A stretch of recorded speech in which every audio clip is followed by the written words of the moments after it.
Hello, everyone, and welcome to SCORE Fairfield County's live webinar on Maintain Leadership Presence, Own the Room. I'm Bob Hogan, the webinar coordinator today and a business mentor here at SCORE Fairfield County. I'm going to be your host, and our presenter is Steve Gardiner. More on Steve in just a minute, but first of all, I'd like to invite Beth Stoller from the Monroe Chamber to give some brief introductory remarks, as today's webinar is a joint effort of the Monroe Library and the Monroe Chamber of Commerce along with SCORE. Beth? Thank you very much. I appreciate that. Good morning or good afternoon, and welcome everybody to today's Lunch and Learn featuring today's speaker, Steve Gardiner. I know you're in for a treat. Steve's one of our favorite speakers. Maybe you heard him last year. His talk was on win-win problem solving, and I expect that this time is going to be just as wonderful. I'd like to thank you for supporting our tri-sponsored luncheons. We've been doing this program now for 3 years and have brought you all kinds of great speakers. As it was said, this luncheon is sponsored by the Monroe Chamber of Commerce, the Edith Wheeler Memorial Library, and SCORE. We've got a great lineup for you this year. Hopefully one day we'll be able to go back and meet in person again as the vaccine begins to open up, hopefully towards the end of either the third or fourth quarter. But for now, we're pleased that we can join via SCORE. We do have 9 Lunch and Learns scheduled for this year. We are now on our second one. Depending on how your schedule works, we do try to change the Lunch and Learn what day of the week so that you may have an opportunity to attend. And if you don't, they're always pre-recorded. Our next Lunch and Learn is going to be on Monday, April 5th. Sharon K. Lewis will be speaking about values and priorities, that if you understand how both personal and business values can help your decision-making process. So I hope to see you back here on April 5th. And for now, let's move on to our program and get to hear Steve. Thank you. Great. Thanks, Beth. I'd just like to make a few comments on SCORE. If you could move the slide, please, Steve. SCORE is a nonprofit national partner of the SBA, and locally here at SCORE Fairfield County, we have over 130 volunteers with a wide range of industry, process, and subject matter expertise. And we offer 3 primary value-added service to small business owners. First of all, we offer free one-on-one mentoring. And you can access that by clicking on the yellow bit.ly link that you see on the screen, or you can go to our website, fairfieldcounty.score.org. And we can do that in normal times by face-to-face, but in these times by video. We can also access it by telephone or mentoring, or by email rather. We offer about 150 educational workshops and webinars like the one today over the course of the year. And we also offer extensive resources on our website, including access to subject matter experts. Our next live webinar will be on Tuesday, March the 2nd at noon, and the topic is what to consider when selling a small business, with Cliff Enico presenting. And you can find more specifics on our website, fairfieldcounty.score.org. And if you're on our website, you can also notice that we have a large number of archived webinars on a wide range of topics that you can access on demand. Just some logistics about our webinar today. We have set aside time for Q&A at the end of the presentation, but you can submit them at any time during the presentation, and Steve will take them when he's finished his prepared remarks. You do that by hovering on the lower part of your screen, opening up the chat box, and you can just type your question in there, and we'll handle it from there. We will end our webinar sharply at 1 o'clock today to respect your time. The session is being recorded, and a link to the recording will be available on our website, fairfieldcounty.score.org, within the next 48 hours or so. So it's now my pleasure to introduce our speaker, Steve Gardiner. Steve is President of Gardiner Associates, which specializes in leadership development, conflict resolution, team performance improvement, change management, and rapid coaching. He spent 30 years in the forest products and pharmaceutical industries overseeing leadership development. He has conflict resolution credentials from Harvard, Cornell, and Eckerd College, and his clients include Fortune 500 firms, startups, and small businesses, as well as nonprofit and educational organizations. Steve, it's all yours. Hey, Bob, thanks very much, and thank you, everybody, for taking time out of your busy schedules to be on today's webinar. Again, we're going to be talking about maintaining leadership presence. A lot of people will just call that owning the room. So here we go. This guy obviously does not have any leadership presence. He's absolutely clueless, and he's what I call a presence dud. When I use the term presence, what does it mean? Who do you know that has leadership presence, who owns a room? And what do? Hey, feel free, just put a name in chat real quick, and we'll see who do you believe owns the room when they walk in, who's got leadership presence, and if you want to add, how do they show it? Just take a second, put something in chat real quick.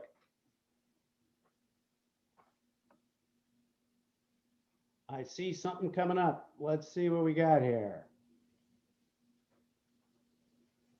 Trump, okay. Anybody else got somebody else who's got leadership presence? I got another one, Donald Trump from somebody else. Charles Lowry, Anthony Robbins, Obama. All right, there might be somebody in your own organization. What we're going to be talking about is, what is it? Jeff Bezos, we see leadership in him. Vince Lombardi. Tamara says her friend. Terrific. So hopefully we know some people, not just from the news. I love the confidence exuded by Steve here. He says me. So there you go. Her appearance is something that will set somebody apart and kind of starts to show that they've got that leadership presence. We're going to get into this in some detail. Let's take a look at what we mean by leadership presence. We said it's somebody who owns a room. These folks just walk in and they've got energy exuding from them. Very often, I've seen these people, they're the kind of folks that come right up to you, and within a half a minute, they're making some kind of chat with you, and it's usually one of encouragement. I love this picture because they bring with them their brilliance. They literally light up the room, and what's great about it is it's contagious. They energize, they excite, they engage, and they enroll people. So one of the things that we know about them is they are absolutely lifelong learners. They believe in this perpetual curiosity. Some of you may know this guy if you're a leadership reader. This is the late Warren Bennis. He wrote 32, that's 32 books on leadership. He coached and counseled 6 United States presidents. I had the great fortune on behalf of a leadership conference that I've been attending all my life to give him a Lifetime Achievement Award. When I walked into his office, the very first thing he said is, Steve, what have you learned this week? He just believed that all of us as professionals need to be learning on a regular basis. Something else about these people who own the room, who've got that presence. They credit the team and not themselves. Somebody mentioned Vince Lombardi. That's one of the things that he was known for. They also are really looking into the future. They're not ruminating about the past. They want to develop themselves, and they want to develop the people they surround themselves with. They absolutely oxygenate the room. They bring that fresh air, and they have that confidence, and it's not so bad that it becomes arrogance. In this day and age, we're finding out that one of the real key capabilities for somebody who wants to have credibility is the ability to tell a good story. And people who can paint these pictures of what the future is going to be really do a lot to enroll and engage followers. One of the things, obviously, is they really listen to learn. They want to know what the other person has to say, what their concerns, their needs, their desires, their interests are, and they do it with the greatest of empathy. They practice patient listening. They relax, they reflect, and then they respond. As a result, what we find out about these people with presence is they are able to really, under tumultuous or during tumultuous times, remain calm, cool, and collected. They don't let the circumstances overwhelm them. They ask the question, hey, what is it that I can do right now? They've got that positive, forward-looking enthusiasm. They stay very concentrated on what's their ultimate objective, what's their goal. They stay focused on that mission. This is a person who I love to put this picture up. This is somebody up at Lake Placid. She's an Olympic biathlete. And for those of you who watch the Winter Olympics, The commentators often tell us this just might be the most difficult event in the Winter Olympics because these people have to cross-country ski and their heart rate gets way, way up there. Then they've got to settle down and shoot 5 bullets at a target. So they have to be absolutely present. They have to be in the moment. They have to be in the here and now and be completely, completely relaxed. I'd like to have people in the spirit these days of 100% candor and openness and courage. Just put in the chat, what keeps you from being 100% here and now? What prevents you from being present? So just put a word or two in the chat box and I'll see if I can maybe respond to a few of these. Okay, overthinking, worries, stress, worries, fear, uncertainty. I see a lot about fear. You've got a large to-do list, the fear of making a mistake, anxiety of getting everything accomplished, demands, not wanting to be where I am. We could have a whole conversation today just about fear, but let's see if we got a little bit of time at the end, we'll get back to that. But those are the kinds of things that we've got to really focus on. As far as fear, one of the things that I know that leaders that I know that have presence do is they make a regular habit of finding some way to really relax. Whether they do a meditation practice on a regular basis, whether they do some yoga or they just do regular physical workouts, they find ways to build their mental energy. And what happens is that seems to reduce some of the anxiety and some of the stress. And they also realize that fear is a natural human inclination. And they're going to have fears. And what they just do is they stay in the moment. They don't let it hold them back. They just feel the fear and they do it anyway. They go ahead and they just take an action. I got one more between present is my word of the year and something I'm working on. Terrific. Let's keep moving. Appreciate your openness. One of the things about people with great leadership presence is they absolutely are truth tellers. So they don't tell whoppers. The other thing about these folks, for some reason, so there it goes. They are absolutely known to be professional Pollyannas. They are certified optimists. They really project that positivism. One of the things I've had a lot of fun with in the last several months is on Fridays at noon, so I missed it today, the Neuro Leadership Institute has a free webinar. And one of the things that they really study, if you know anything about neuroscience, is they are really able to take a look at what's going on inside of our brains. And one of the things that they say about positivism is it's really tremendous, because if we ourselves are acting and behaving and feeling that emotion of positivism, that's really good for us in our productivity, but it also is contagious. And when they measure the brain waves of others in the room, their positivity rates go up. So that's a great thing to be, an optimist. The other thing is they're not afraid to be a little bit vulnerable. They're the first to admit, hey, whoops, I made a mistake. And as a result, their credibility actually is increased when they own their own errors. And again, I go to that importance of credibility. One of the things that you want to do when you have leadership presence is increase the likelihood that you'll influence people. And one of the great influencers is to be candid and let people know, I don't have all the answers. The other thing is they hold themselves accountable. We're going to take a moment here at the difference between assertive language and passive language. Can anybody give me, again, just you can put this in the chat box real quick, what are some examples of passive language? Can anybody get us started in the chat box? What are some words that you've heard that might indicate that somebody's a little bit passive, just in the words that they use? So we're getting some in the chat box here. You might, I'll get around to it. That should work. We'll do it your way. You should, if you want to. Yeah, anyway. I'll try. Maybe this, maybe that. These are all passive language. And one of the things you'll find is when you're around people that are known for leadership presence, these words just don't pop into their vocabulary. They're not saying sort of.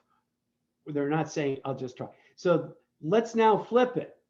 Could you, in the chat box, put in some words that are, these aren't aggressive. Aggressive is maybe over the top. We're looking for professionally assertive words or phrases. So if you would, what are some things that are assertive language?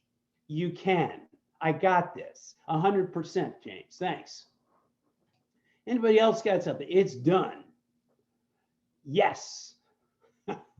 Exclamation point. Hey, I'll take care of that. Great. I'll own that. I'll do my best. I will. These are terrific. So you want to have that kind of assertive language. I worked for, when I was in the paper business, I worked for 17 years for Champion International, which became International Paper. But we had our CEO for 22 years was Andy Sigler, a tough, gruff ex-Marine. And he just, when you went into him, he just wanted to hear the first thing out of your mouth was, what's your recommendation? He didn't want any context. He didn't want any mumbo jumbo. He didn't want the 50,000 foot view. He didn't want the context. He wanted to just come right to the point. And that's what we do with assertiveness.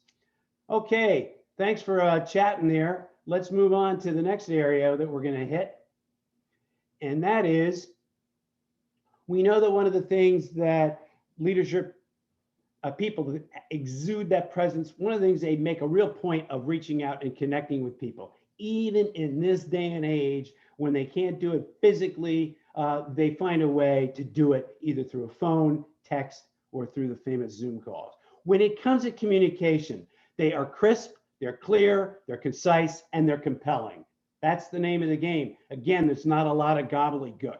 I love this. Look at these words here. If I started hearing a lot of words like that, it would put me to sleep. I like this. I think this is a quote from Simon Sinek: speak like a scientist, and only a scientist will understand you. But you speak like a truck driver, and the driver and the scientist will understand you. Another thing that gets in the way sometimes of people when we're having a chat and it's an indicator we're having any kind of dialogue or discussion is people have filler words. This is different than passive language. It's just little words that they kind of throw in there. What are some of the fillers that you hear? Little words that people repeat and then they repeat again. So if you put them in chat, let's hear what we got as filler words. Also, right, you know. These are all filler words. It was Thanks, Matthew. You know, a couple of years ago, I had a person who is a director in the company grab me one day and said, hey, Steve, I need to make a 5-minute presentation to everybody in the organization. So I'm going to come into the auditorium, and they've booked me like 6 or 7 times. And I just got to give a little 5-minute talk. Would you be able to just sit in and let me rehearse and let me know how I'm doing? Well, it was interesting because this person in 5 minutes said the word 52 times. Now, it's okay if you have one filler, but when you get 52 in 5 minutes, and this person was totally unaware of that. Now, one of the ways, if you find that if you get some feedback or you yourself know that you're guilty of issuing some of these filler words, the best suggestion that we can give you is just practice it out loud. What's amazing is if you practice it out loud, you will immediately cut down on some of the ums or whatever the filler word is. If you practice it a second time, it decreases it even more. It's just one of those funny little tactics that just works because you get used to the words and your anxiety and fear lessens. And so everything comes out much more smoothly. Something about leadership presence is these leaders are very passionate about their purpose. I love the quote that Steve Jobs is known for when he was asking Steve Scully to come to work. He says, do you want to spend your time selling sugar water, or do you want a chance to change the world? So some of the things that we know about leadership and presence is they have a very clear passion about what their overall arching goal is. I'd like you to think for a moment, again, in the spirit of openness and having candid communication, think of a time when you personally felt you were in the zone, that you were fully 100% here and now. You had that presence. Can you think back, what did you do to make that happen? How did you sparkle? How did you exude leadership presence? And it's okay to say something nice about yourself. I once heard the Ken Blanchard, who wrote the 1 Minute Manager, say, it's okay to give yourself a compliment, because if you don't toot your own horn, somebody else will use it as a spittoon. So can you think of a time when you had leadership presence? Just put it into the chat box. What did you do? How did you make it happen? Because maybe we can teach each other some simple techniques. When I liked what I was doing, it was easy. Hey, thanks. I knew what I was talking about. Terrific. I took control of the situation just yesterday. My subject came from the heart. Oh boy, I think we've got a slide coming up on that one now, Susan. Jacqueline says, hey, I felt supported. Another one here is I influenced without authority. That's terrific. When I taught a fitness class, I know others didn't know as much. I didn't know. I was nervous. You fake it until you make it in some cases. You lead with action. Thanks, James. Created an experience for others, and I was a gracious host. The positive response was motivating. Yeah, it's really great when you have somebody in the room who's giving you some real positive response, and you can play to that because it builds your own enthusiasm. During a presentation, I practiced, and I want to take a moment and just maybe re-emphasize that one. Think about this, folks. Just about this week, I think the pitchers and the catchers are starting to report to spring training, right? What is it that professional baseball players do at spring training? They practice.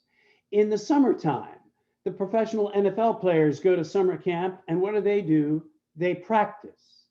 Just before a judge, or I'm sorry, a lawyer makes their final case before their closing arguments before the judge and jury, what do? They practice.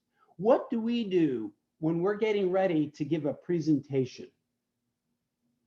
Practice, practice, practice. It's the greatest thing to maintain that great presence, and it gets rid of a lot of the fear. Okay, so these are all good things. I take the time to make people feel important. I was rested beforehand. I look down, okay? So here we go.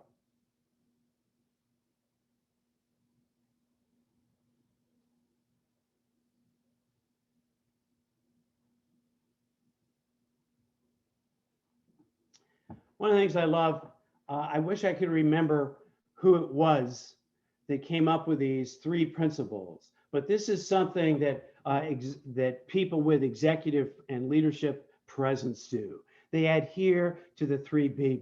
The first B is they be brief, be brilliant, and be gone. People are really, really busy. They don't have time for long-winded background contextual settings. They want you to be brief, be brilliant, and be gone. To show how important this BBB is, there's a great letter that Benjamin Franklin wrote to Thomas Jefferson. And the final sentence of that letter was this: Tom, if I'd had more time, this letter would have been shorter. We can say the same thing about leadership presence. When we're in the midst of giving any kind of talk, presentation, or whatever it is, remember, be brief, be brilliant, be gone. If you had more time, this talk would have been shorter. One time, this is a picture of a great philosopher, Henry Thoreau, and Ralph Waldo Emerson, another brilliant contemporary of Thoreau's, and another philosopher, asked Henry, what is it you're thinking about? What's your latest theory? And what Henry suggested was we need to simplify, simplify, simplify, to which Ralph Waldo Emerson said, Henry, one simplify would be enough. Leadership presence means being concise. This is going back to somebody who talked about passion before. John Wesley here is a preacher. He started the Methodist Church in England. And this picture of him is preaching on a Sunday morning outside, right across the street from the Church of England. And every week he drew bigger and bigger and larger crowds. And people asked him, what's your secret, John, to drawing all these people? Because across the street, they've got this beautiful cathedral and people can sit down. Here we have to stand up. Outside here, sometimes it's chilly. Inside, it's warm because they've got walls. Sometimes it's raining out here. They don't get wet inside the cathedral because they got a roof. They've got beautiful stained glass windows for inspiration. They've got choirs that sing melodic music. What is it that you do that keeps drawing people? And what he simply said is, what I do is I light a fire under myself, and then people come and watch me burn. He really believed passionately about what he was talking about. And that's what leaders who have presence do. They really have that enthusiasm inside. It's passion. Here's something I also found out to be true. I got this from a number of experts in the area of communications. And they say at that critical moment of decision, let's say you're asking somebody to support you, to give you some funding for something, or to select you as a vendor, or whatever it is, you're asking for a decision. At that critical moment of decision, there's a saying that goes like this: people are more influenced by the depth of your conviction, that's your real belief, that's your passion, than the height of your logic. That's why I've got that picture of the heart up there. That's to really show the depth of your passionate conviction. Now, you've got to have the logic that Spock would have. You got to have your data. You got to have your background. You've got to have the numbers to justify things. But at that instant when they actually got to go yay or nay for your proposal, they want to make sure that you're as convinced. And they want to see that in the way you present yourself. Do you have that confidence? Do you have that optimism? Are you using professionally assertive language? Are you passionate about what you believe in? We all know this, that seconds absolutely count, that people are going to form that first impression in a heartbeat. So we've got to be, we're on. And that's the thing that's so amazing. Leaders recognize that as soon as they walk into the room, that they are being evaluated. I'm not going to say anything about this. Somebody talked about taking action before, and that's what leaders do. I've got something here. I just want to check the chat here. Oh, great. Somebody had gone back and we're talking about simplicity of, to remind us that the Gettysburg Address, one of the all-time great speeches, was only 272 words.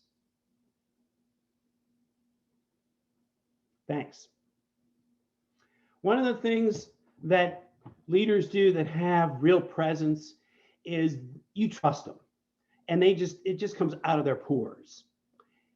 I'm not going to say, well, we're not going to role play this, but one of the things I think we've got to be careful of are there are certain stupid phrases that people say over and over and over again.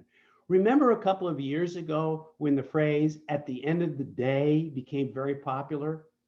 I was asked by the executive vice president of sales and marketing in my last company. He said, Steve, could you work with our VP of sales? Because he uses the phrase "at the end of the day" so often that after a 10-minute talk, I think it's the end of the year. So we just got to watch out. And the one thing I would do as a leader is I would ask for some feedback from my closest colleagues and trusted friends and ask them, hey, listen, I want to make sure that I am communicating effectively. I want to make sure that I'm credible. Are there any phrases that I need to watch out for that I'm using that I might be unaware of? What I was going to do here is to tell a little quick story, but you know what? I'm gonna pass on that. Now, some of you may or may not remember, since we're in, I live in Trumbull, right next to Fairfield, and at one time, Jack Welch, when he was running General Electric, at the top of his game, he was considered by Business Week magazine as the best CEO of the last century.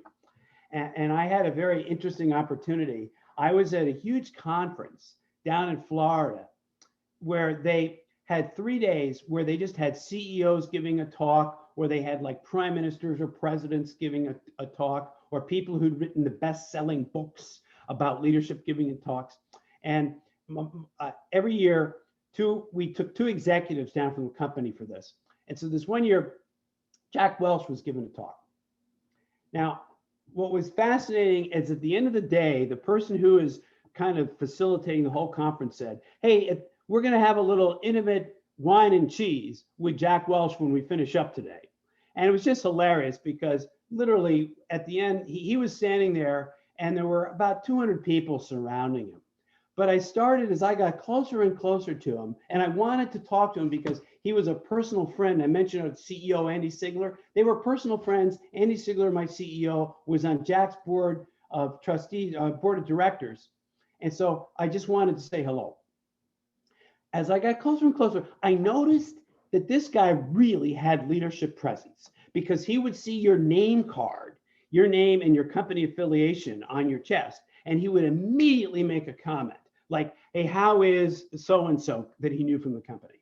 And so this guy just had that leadership presence. He made that connection right away. Somebody is coming in our chat. Let me see what they have to say. Neutron Jack. Yep. All right. Very good.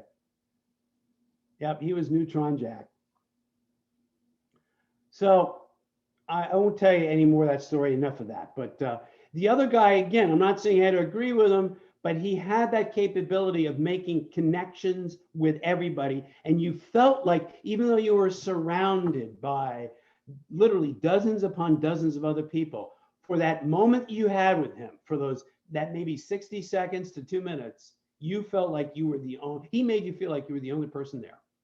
The other person who had it at that same conference, believe it or not, again, you might not like this guy, but he had that ability when he was surrounded by people, when you got right in front of him, he was totally focused on you. So I want to start opening it up. I've covered an awful lot of stuff, but I've got something else I'd like to do. But before we do that, let's take any questions that you might have. Steve, it's Bob. We had an earlier question from Susan, and the question was, how do we fill the room now when doing Zoom? Absence of group energy and interaction makes it harder. So do you have any tips regarding that, how to create energy with Zoom? That's a great question. And the person who asked that again, Bob, was? It was Susan. Susan, thanks. That's a great question. I don't know if any of you, when I do live webinars, I kind of like to really bounce around the room. I try to exude a little bit of energy. What I find out, when we finish this today at 1 o'clock, I'm going to be more tired from this hour than I would be if I was doing 3 hours of live. And that's because somehow, because of the Zoom, we have to use a lot more physical, mental, and emotional energy to engage people. And my suggestion is, as often as possible, ask them a question. What's been really terrific about everybody on the call today is how quickly you responded and put your answers into chat. So I think that, obviously using chat is terrific. The other thing is, some organizations have the capability to, they've got the capability in their Zoom or their GoToMeeting or whatever, is to have open mics. In this case, we can't score because you can get too many people and it's really impossible to really have open mics. But that's something, if you're in a smaller organization that has the capability, try to make it as much as a live meeting as you can by asking people to, hey, listen, it's all a lot more fun if we participate vocally. So those are some of the things. I think, Susan, one other thing you have to really do, and I have found this to be true, it takes, once again, more physical, mental, and emotional energy to participate in these kind of virtual meetings. So it's going to sound crazy, but you got to make sure that you are well rested, you have plenty of fluids, and you've practiced. I can't say enough. I mentioned that the professional teams do that. I've mentioned that lawyers do that. I meant the Apollo astronauts, when they went up to the moon the very first time, they practiced, they simulated that landing 300 times. The more you practice something, the more confident you become. And the more confident you are, that confidence carries through your voice and your face on the screen. So engage people by asking them questions, and you have to up your energy level a little bit. Telling stories is another good way. We have one more question right now, Steve, from Matthew. How do you make your presence felt when there is a funny steamroller in the room hogging the limelight?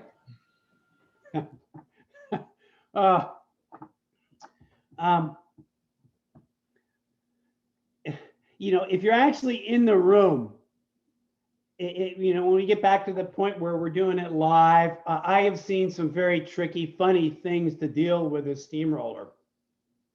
I'm gonna give you first an example that I saw very effective, and I'm not saying that everybody would be comfortable with this. It might not be part of your personality, but I one time saw somebody who was facilitating a meeting, and somebody was hogging the room, and the facilitator just walked right up to this person who was sitting in this meeting and just said, hey, you know, we really appreciate your comments, but we really need to hear some other insights from other people. So that's just went right up to the person and did that. And, you know, it just stopped that person cold. And everybody came up to that leader later and just thanked him for stopping that steamroller. You can gently and diplomatically do the same thing in a virtual meeting and just say, hey, listen, one of the things that we have as a ground rule on our team is we welcome participation from everybody. And so we probably got some really great perspectives from some people we haven't heard from. So Joe, I really appreciate your ideas, but I'd like to open it up to some others. You know, I think you just got to ask the person.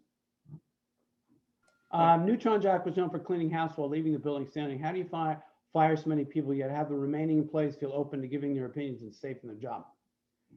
Hey, that's a great question, because I live in Trumbull, Connecticut, and my next door neighbor used to work for GE, and he was very proud of what GE accomplished, but he says that Welch was really, really, really tough.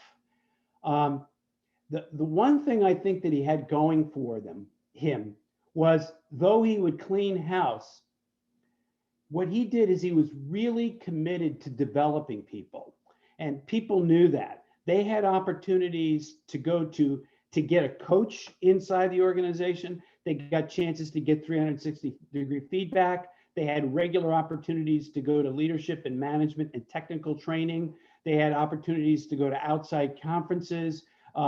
Their managers were expected to talk to them about future opportunities. So though he was known for being pretty ruthless for people who weren't performing, for those who did perform, they had great opportunities. And so I think that's why some people gave their opinions. And he didn't fire people for sharing their opinions. He fired people for not hitting their objective. There were two things that he did. He looked at on the scale on performance. Did you hit your objectives or didn't you? And then he also had, the other scale was, did you live the GE values, yes or no? And so if you didn't hit your objectives, but you lived the values, you were given an opportunity over a 90-day period to get better. And a lot of people got better. But if you did not hit your objectives and you didn't live the values, you were gone. So he did get that ruthlessness, but he gave people a chance. Sorry, that was a long-winded answer. Who else has a question? I like to ask the group a question. I ran through a tremendous amount of things that people with leadership presence are known for. I'd like you to think back over the last 35 minutes or 40 minutes. What's the most helpful idea that you can take away from this idea of leadership presence? That's one way to answer it. What's the most helpful idea? Or a second way, and I'm going to ask you to put this in the chat, is what's the most helpful idea that you can use to enhance or reinforce your own leadership presence? Or what is it that you need to work on? So take a moment. I'm going to be quiet, but put in the chat, what's the most helpful idea that you can use from today's discussion, or anything that people put into the chat box that you can use, or what is it that you really have to work on? Take your time, but hurry up.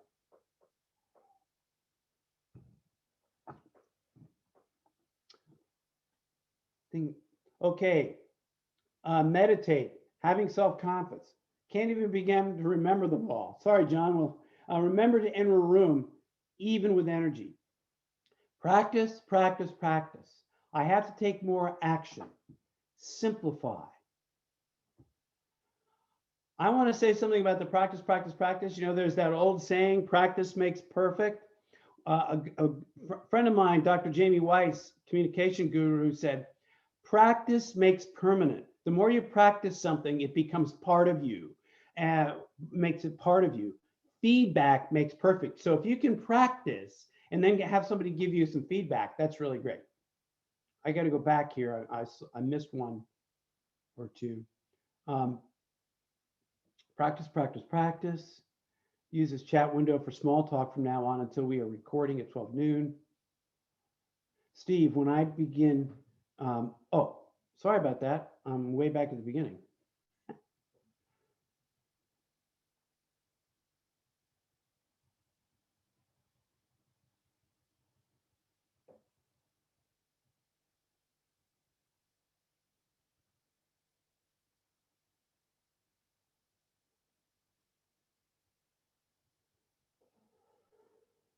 Okay, I'm a stage hypnotist and have to control the room.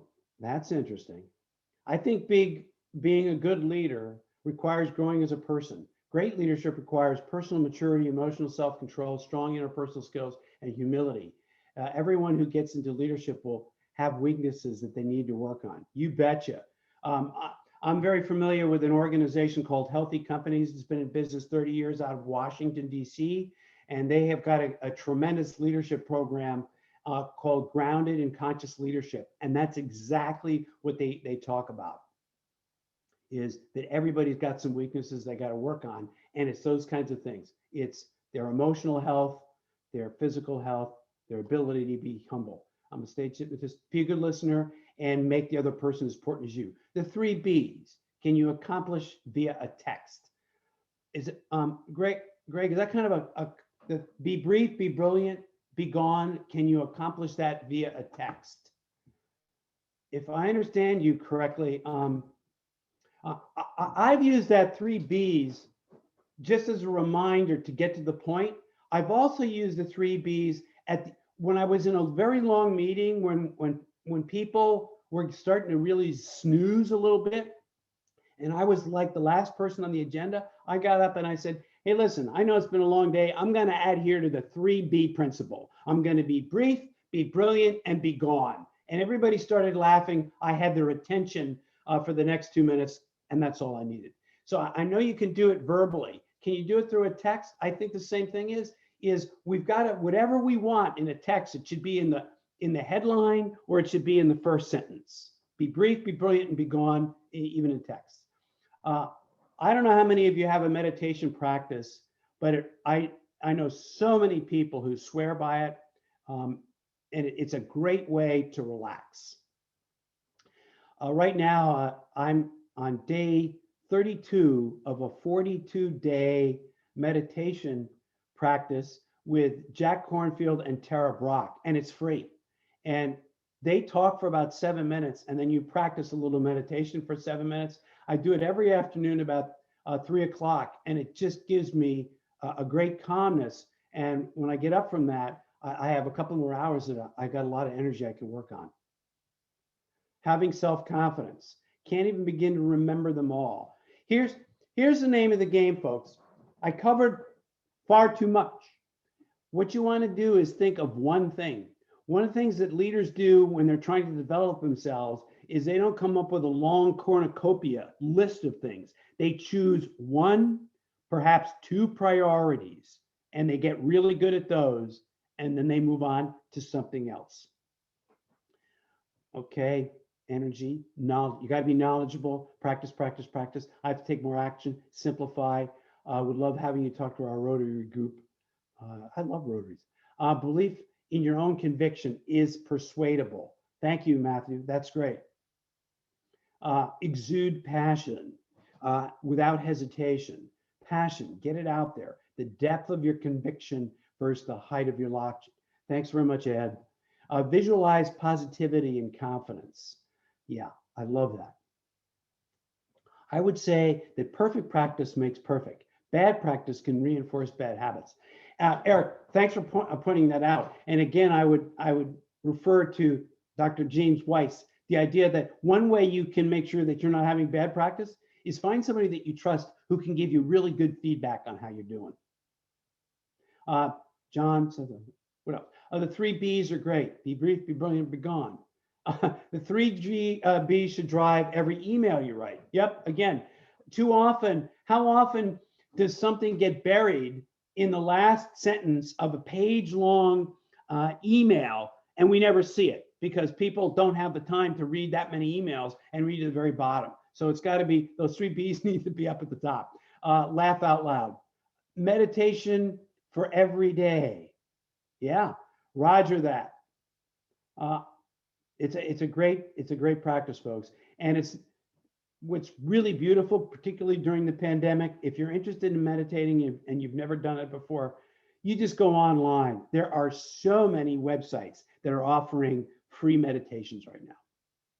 Be optimistic. Listen to learn. That's terrific. Listen to learn. I knew somebody who, to improve their leadership presence, they knew that they were interrupting people, and that became their key.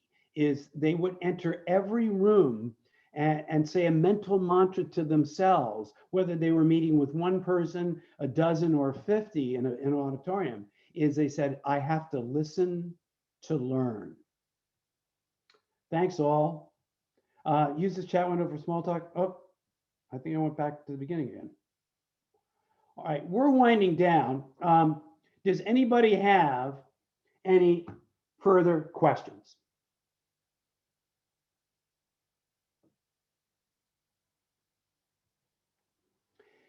Whoops. What I'm going to encourage you to do is, if for any reason that you have,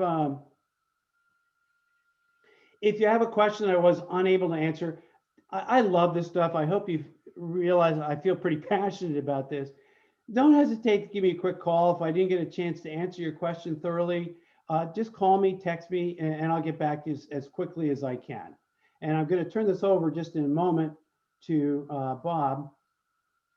What are the 3 B's again? The 3 B's are be brief, be brilliant, and be gone. If you get extremely emotional when speaking passionately, how can you control yourself? Hey, that's a great question. If you get extremely emotional when speaking passionately, how can you control yourself? My first thought there is going to go back to what we've already said a couple times. The great power of practice. Find somebody to rehearse. When you're getting ready to speak, if it's going to be a presentation, practice it with somebody who can give you some feedback. Hang on one second. I want to go back to that. That is if you know that you have a presentation coming up. Practice, practice, practice.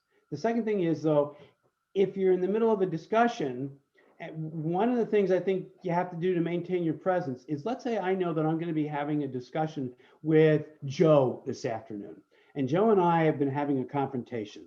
So I know this is not going to be a real smooth conversation. He could say some things that could make me an emotional train wreck. He can really set me off. So one of the things that leaders do to maintain their here and now presence is they anticipate ahead of time, what might Joe say that could trigger an emotional reaction in me? So I don't want to become overly passionate, and I play that out in my head. So whatever he says doesn't rile me. So that's another way of looking at that. The other thing is be careful. There's just like there's a line between passive and on the far extreme, there's aggressive. And what we want to be is assertive. There's probably the same thing around emotional. You want to show your passion, but you don't, we know when somebody is overboard. I don't have it, you know, their volume goes up, their speech goes too fast. Okay. Let's see. You can somebody else to say, video yourself and check your performance. All right. So I need to turn this over, I believe, to Bob. Yeah, actually, before we close it out, there was one last question from Ed. If you're giving a presentation and you can tell people are getting bored, how do you get out of that? Are you speaking about today's presentation? Okay. Let's see. How do you get out of that if you sense that somebody's being bored? Now, not everybody, again, it's how comfortable you feel. I have known facilitators who have looked the audience right in the eye and they say, you know what? It appears to me I am really losing you. I see people in the back row who are starting to almost snooze. Let me ask you, what do you need from me right now? And that wakes everybody up. Now, somebody might say, let's end the meeting. And then you have a decision to make. But I believe in sometimes just being 100% open. And if I see people starting to really, really be bored, I find a way to engage the audience by asking them some kind of question. Hey, it looks like I'm really bombing here, everybody. What can I do to liven this place up? What do you know? What's your concerns? What haven't I addressed? I've had my kind of agenda in this presentation. What have I missed for you? And I turn it over to them and let them talk. Does that make sense? That's great. Lots of good ideas and suggestions there. As a reminder to everyone, this session was recorded and you can access the materials within a couple of days on our website, fairfieldcounty.score.org. And our next live webinar will be Tuesday, March the 2nd at noon. And the topic is what to consider when selling a small business, with Cliff Amico presenting. And again, if you want to avail yourself of free individual counseling, you can use the link on the screen, or you can go to our website and request a mentor. If I could please ask you to fill out your evaluations that are being sent after the webinar today, that would help us quite a bit as we move forward. And lastly, I would like to thank the Monroe Chamber of Commerce and the Monroe Library for their help in planning this webinar with SCORE. And on behalf of SCORE, I'd like to thank you all for attending. And in closing, a big thank you to Steve Gardiner for presenting today. So stay well, everyone, and have a great day.